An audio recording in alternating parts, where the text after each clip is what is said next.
ಆತ್ಮೀಯ ವೀಕ್ಷಕರೆಲ್ಲರಿಗೂ ನಮಸ್ಕಾರಗಳು. ನಮ್ಮ ರಾಯಚೂರು ನಮ್ಮ ಹೆಮ್ಮೆ ಸವಿಸುಲಭ ಜಿಲ್ಲಾ ಮಟ್ಟದ ವಿಶೇಷ ಘಟಕ ಪರೀಕ್ಷೆ 4 2024-25 ವಿಷಯ ಸಮಾಜ ವಿಜ್ಞಾನ. ಪರೀಕ್ಷೆ ಜರುಗಿದ ದಿನಾಂಕ 10ನೇ ಫೆಬ್ರವರಿ 2025. ಅಂಕಗಳು 30. ವಿಶೇಷ ಘಟಕ ಪರೀಕ್ಷೆ 4ಕ್ಕೆ ನಿಗದಿಪಡಿಸಿದ ಪಠ್ಯಾಂಶ: ಸ್ವಾತಂತ್ರ್ಯೋತ್ತರ ಭಾರತ, ಮಹಾಯುದ್ಧಗಳು ಹಾಗೂ ಭಾರತದ ಪಾತ್ರ, ಜಾಗತಿಕ ಸಂಸ್ಥೆಗಳು, ಸಾಮಾಜಿಕ ಸವಾಲುಗಳು, ಭಾರತದ ಸಾರಿಗೆ ಹಾಗೂ ಸಂಪರ್ಕ, ಭಾರತದ ಪ್ರಮುಖ ಕೈಗಾರಿಕೆಗಳು, ಭಾರತದ ನಿಸರ್ಗ ವಿಕೋಪಗಳು, ಸಾರ್ವಜನಿಕ ಹಣಕಾಸು ಹಾಗೂ ಆಯವ್ಯಯ, ಗ್ರಾಹಕರ ಶಿಕ್ಷಣ ಮತ್ತು ರಕ್ಷಣೆ. ಮುಖ್ಯ ಪ್ರಶ್ನೆ 1. ಈ ಕೆಳಗಿನ ಪ್ರಶ್ನೆಗಳಿಗೆ 4 ಪರ್ಯಾಯ ಉತ್ತರಗಳನ್ನು ನೀಡಿದ್ದು ಸರಿಯಾದ ಉತ್ತರವನ್ನು ಆರಿಸಿ ಬರೆಯಿರಿ. ಪ್ರಶ್ನೆ 1. ರಾಜ್ಯ ಪುನರ್ವಿಂಗಡನಾ ಆಯೋಗದ ಅಧ್ಯಕ್ಷರು. ಸರಿಯಾದ ಉತ್ತರ ಡಿ. ಫಜಲ್ ಅಲಿ. ಪ್ರಶ್ನೆ 2. ಸಿಲಿಕಾನ್ ಕಣಿವೆ ಎಂದು ಕರೆಯುವ ನಗರ. ಸರಿಯಾದ ಉತ್ತರ ಸಿ. ಬೆಂಗಳೂರು. ಪ್ರಶ್ನೆ 3. ಆಯವ್ಯಯ ಪತ್ರದಲ್ಲಿ ಸರ್ಕಾರದ ಆದಾಯಕ್ಕಿಂತ ವೆಚ್ಚವು ಹೆಚ್ಚಾಗಿದ್ದರೆ ಅದು. ಸರಿಯಾದ ಉತ್ತರ ಬಿ. ಕೊರತೆಯ ಆಯವ್ಯಯ. ಮುಖ್ಯ ಪ್ರಶ್ನೆ 2.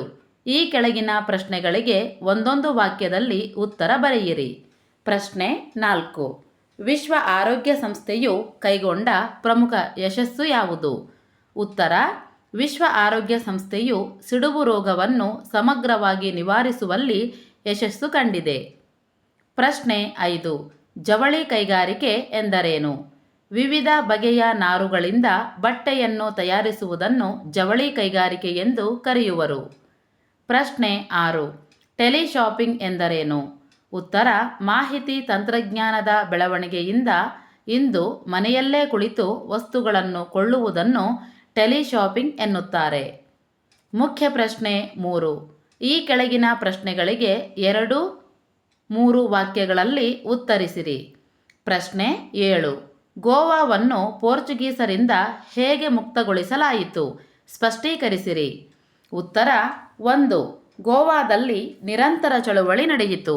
2. ಪೋರ್ಚುಗೀಸರಿಂದ ಚಳುವಳಿ ದಮನ ಮಾಡುವ ಪ್ರಯತ್ನ. 3. 1955ರಲ್ಲಿ ಸತ್ಯಾಗ್ರಹಿಗಳಿಂದ ವಿಮೋಚನಾ ಹೋರಾಟ ಪ್ರಾರಂಭ. 4. 1961ರಲ್ಲಿ ಗೋವಾ ವಿಲೀನ. ಪ್ರಶ್ನೆ 8. ಫ್ಯಾಸಿಸ್ಟ್ ವಾದದ ಲಕ್ಷಣಗಳು ಯಾವುವು? ಉತ್ತರ: 1. ಉಗ್ರ ರಾಷ್ಟ್ರೀಯವಾದ. 2. ಪರಕೀಯ ಶಕ್ತಿಗಳ ನಾಶ. 3. ಹಿಂಸೆಯ ವೈಭವೀಕರಣ.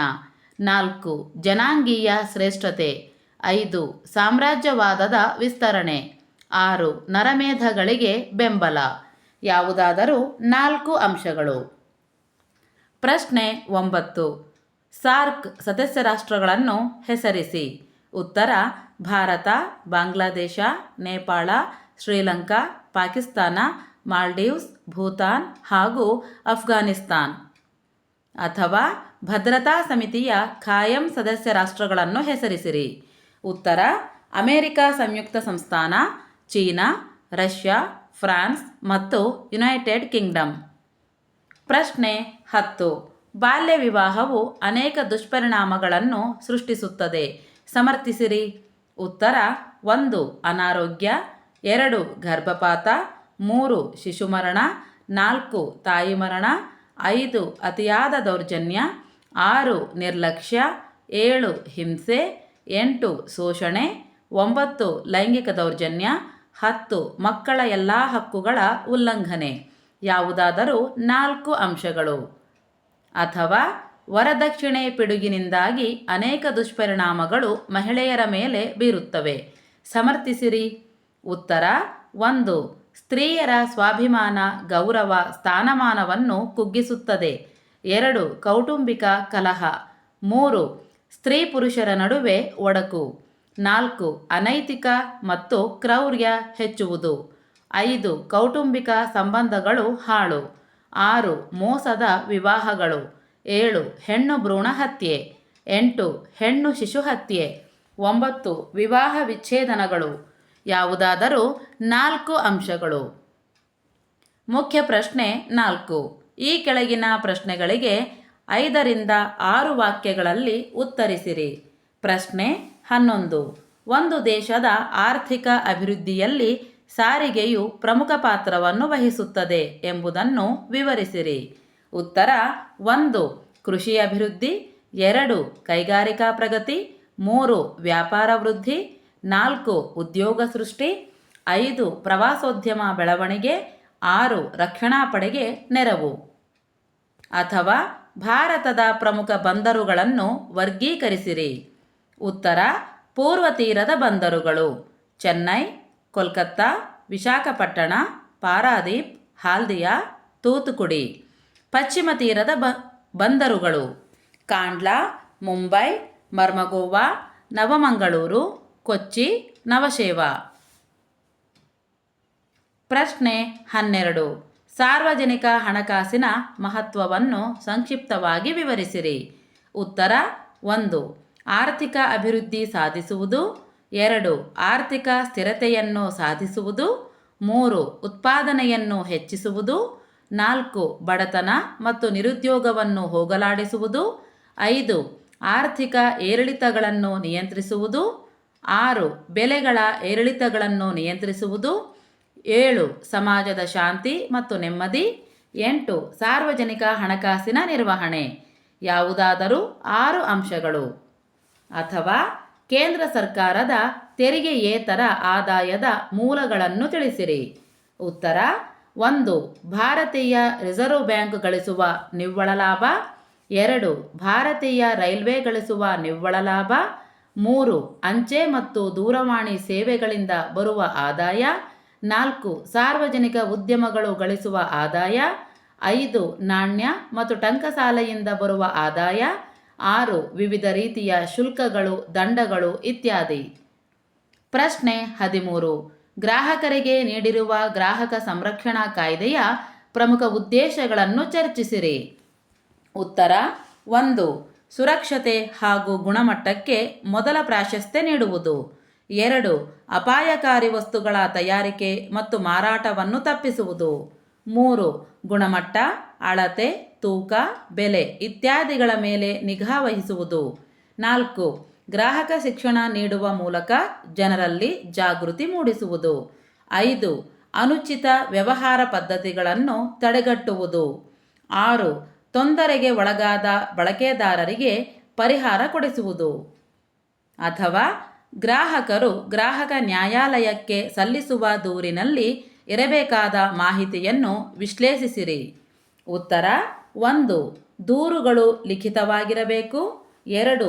ದೂರು ಕೊಡುವವನ ಮಾಹಿತಿ ಇರಬೇಕು, 3. ವ್ಯಾಪಾರಿಯ ಪೂರ್ಣ ಮಾಹಿತಿ ಇರಬೇಕು, 4.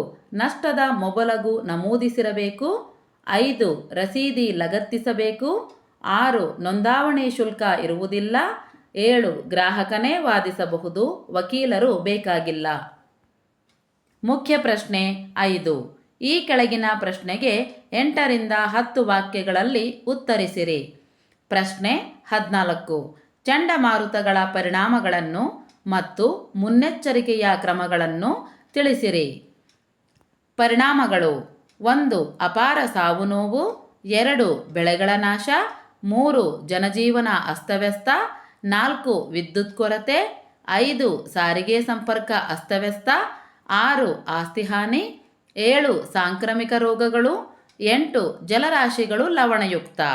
ಯಾವುದಾದರೂ 4 ಅಂಶಗಳು. ಹಾಗೂ ಮುನ್ನೆಚ್ಚರಿಕೆಯ ಕ್ರಮಗಳು: 1.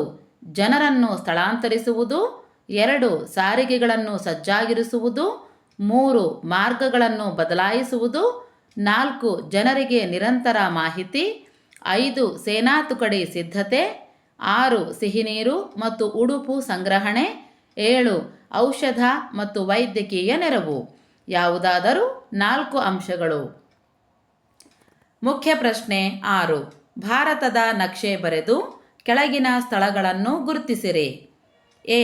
ಅಮೃತಸರ, ಬಿ. ಕೊಯಮತ್ತೂರು. ಪಕ್ಕದ ನಕ್ಷೆಯಲ್ಲಿ 2 ಸ್ಥಳಗಳನ್ನು ಗುರುತಿಸಲಾಗಿದೆ.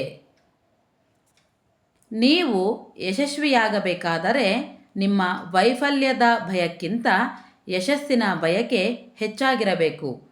ತಮ್ಮೆಲ್ಲರಿಗೂ ಶುಭವಾಗಲಿ. ಧನ್ಯವಾದಗಳು.